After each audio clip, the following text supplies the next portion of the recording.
আজকের ভিডিওতে ক্লাস 12 এর যে ক্লাসটি আলোচনা করা হচ্ছে সেটি ম্যাথমেটিক্সের খুব গুরুত্বপূর্ণ একটা বিষয় ইনডেফিনিট ইন্টিগ্রাল।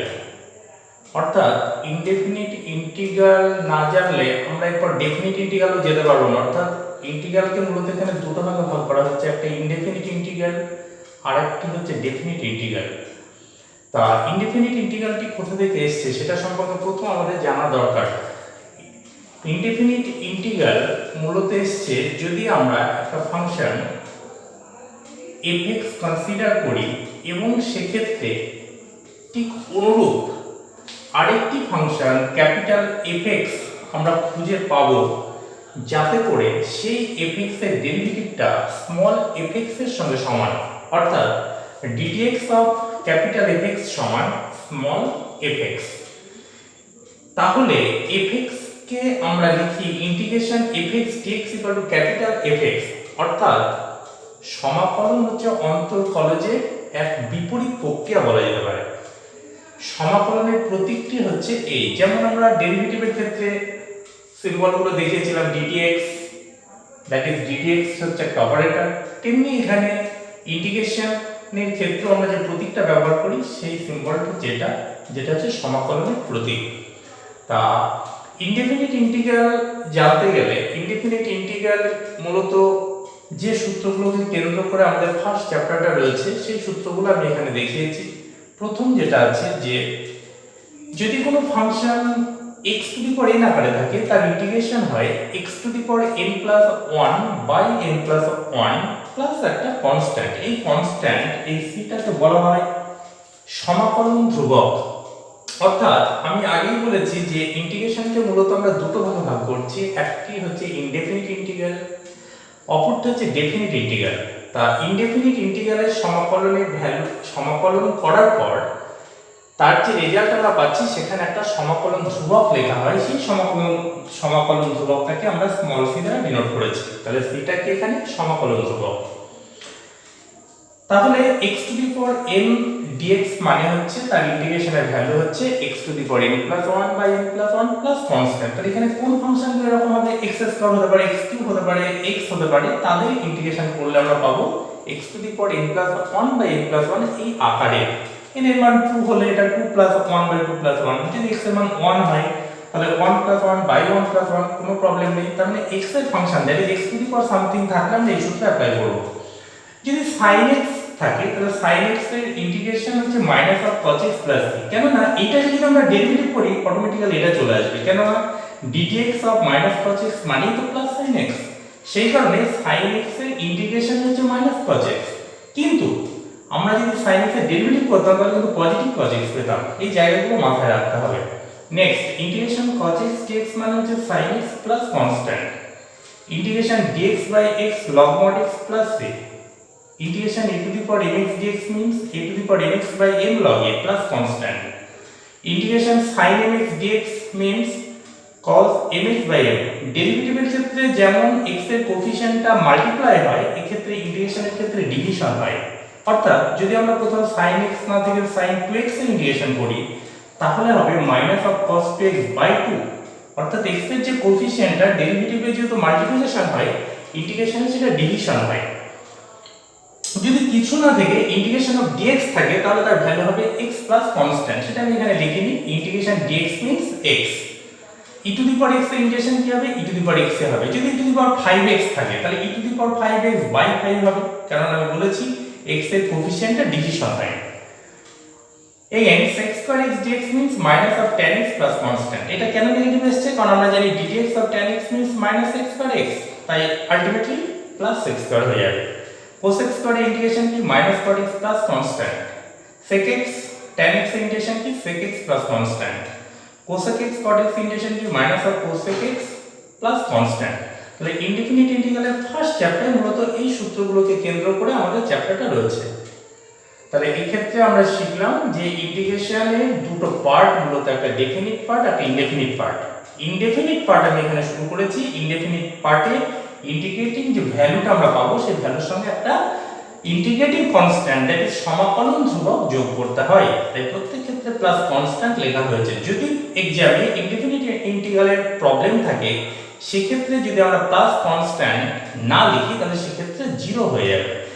ডেফিনিট ইন্টিগ্রালের ক্ষেত্রে কোনো আমরা কনস্ট্যান্টের ভ্যালু পাবো না, কোনো একটা ভ্যালু পাবো যেখানে কোনো কনস্ট্যান্ট থাকবে না, সেটা হচ্ছে ডেফিনিট ইন্টিগ্রাল। সেগুলো নেক্সট ভিডিওতে আমি দেখাবো। তাহলে ইনডেফিনিট ইন্টিগ্রালে মূলত আমাদের এই জিনিসগুলো ফার্স্ট চ্যাপ্টারে জানা দরকার। এবারে আমি কিছু প্রবলেম করছি, তোমরা দেখো।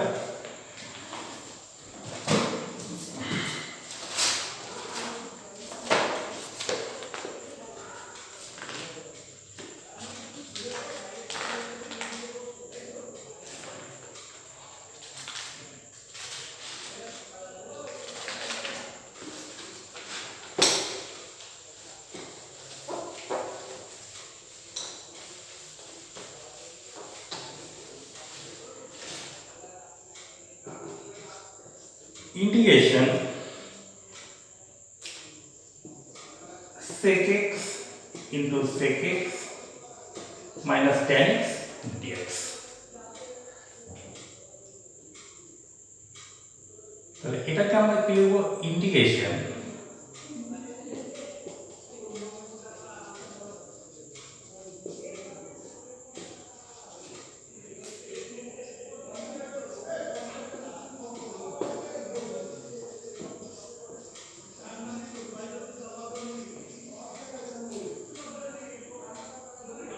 sec tan x এর ইন্টিগ্রেশন আমরা আগেই শিখেছি। sec এর ইন্টিগ্রেশন হচ্ছে tan x, আর sec x এর integration sec x tan x integration হচ্ছে sec x। এখানে পাশে লিখে দিতে হবে c ইকুয়াল টু সমাকলন ধ্রুবক। Next example 2। তাহলে এখানে পরিষ্কার sec স্কয়ার x ইন্টিগ্রেশন আমরা শিখেছি tan x, sec x tan x থাকলে অনলি sec x। এই ইন্টিগ্রেটিং কনস্ট্যান্ট অবশ্যই লিখতে হবে যেহেতু এটা indefinite integral. Next number 2, integration dx by sin x cos x। তাহলে এটাকে আমরা কি করতে পারি? ইন্টিগ্রেশন উপরে একটা 2 করলাম, তাহলে নিচে হবে এটা, তাহলে 2টা বাইরে dx by, এটা আমরা আগে শিখেছি class 11 A sin of 2x। sin x integration কি? sin x টা উপরে তুলে cosec x dx। তাহলে cosec x এর ইন্টিগ্রেশন আমরা কি জানি? Minus cosec x cot x, আর 2x এর জন্য একটা 2 আসবে প্লাস কনস্ট্যান্ট, 2টা ক্যান্সেল হয়ে যাবে।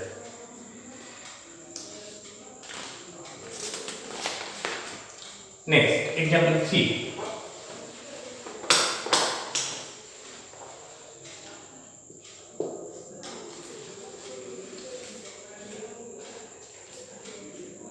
Integration root over 1 plus sin x dx। এটাকে আমরা লিখতেই পারি root over cos x by 2 plus sin x by 2 তার হোল স্কয়ার dx। কেন না a plus b whole square ফর্মুলায় ভেঙে দিলে cos square x by 2 plus sin square x by 2 means 1, আর 2 sin a cos b মানে sin 2 theta, সেই সূত্র আমরা পেয়ে যাব। তাহলে এটাকে আমরা বাইরে বার করলে রুটটা উঠে যাবে। এইবার ইন্ডিভিজুয়াল আলাদা আলাদা করে দিলাম, cos x by 2 dx plus integration sin x by 2 dx। আমি শিখেছি cos x এর ইন্টিগ্রেশন কি? sin x। তাহলে sin x by 2 আর x by 2 এর জন্য হাফ, কারণ x এর কোএফিশিয়েন্ট এখানে হাফ, আর sin x ইন্টিগ্রেশন বলেছি minus of cos x by 2, নিচে হাফ প্লাস c। তাহলে 2টা যদি আমরা উপরে তুলে দিই 2 ইনটু, তাহলে অ্যানসারটা কি আসবে? 2 into sin x by 2 minus cos x by 2 plus এরকম আসবে। Next example 4।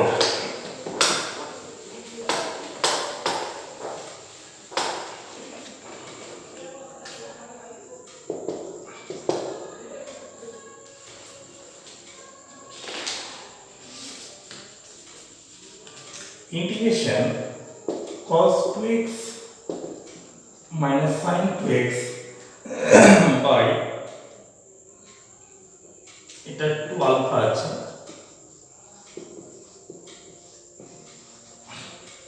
তার মানে আলফাটা এখানে কনস্ট্যান্ট, dx এর সাপেক্ষে আমরা ইন্টিগ্রেশন করছি। cos 2x এর সূত্র আমরা আগেই জানি 2 cos square x minus 1, এটা কত হবে তাহলে minus 2 cos square alpha plus 1 by cos alpha, এটা x হবে, হ্যাঁ তাহলে এটা হবে cos x minus sin alpha dx। তাহলে -1 + 1 কেটে গেল, দুটাকে বাইরে বার করে নিলে cos square alpha x minus sin cos square alpha a square minus b square এর সূত্রে cos x minus sin alpha cos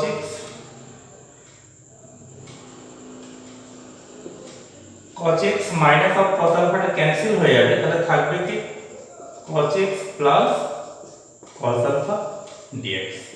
তাহলে 2 cos x এর ইন্টিগ্রেশন কি শিখেছি sin x, আর cos alpha টা তো কনস্ট্যান্ট, তাহলে থাকবে কি ইন্টিগ্রেশন dx। তার মানে হবে 2 sin x plus 2 cos alpha dx integration x plus constant. এইভাবে আমরা অনির্দিষ্ট সমাকলনগুলো করতে পারবো।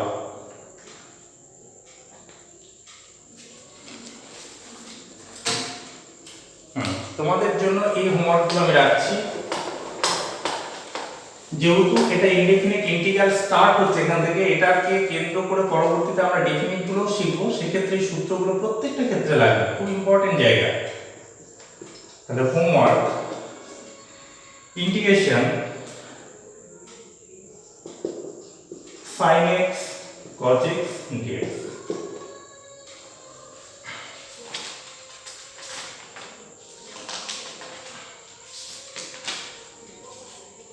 integration e to the power 5x plus sin x dx। number 3 integration sin x by 1 plus sin x dx। integration 1 minus sin x by 1 plus sin x dx। number 5 integration sin square x plus cos to the power 4x dx। এই example গুলো তোমরা পড়বে বাড়িতে।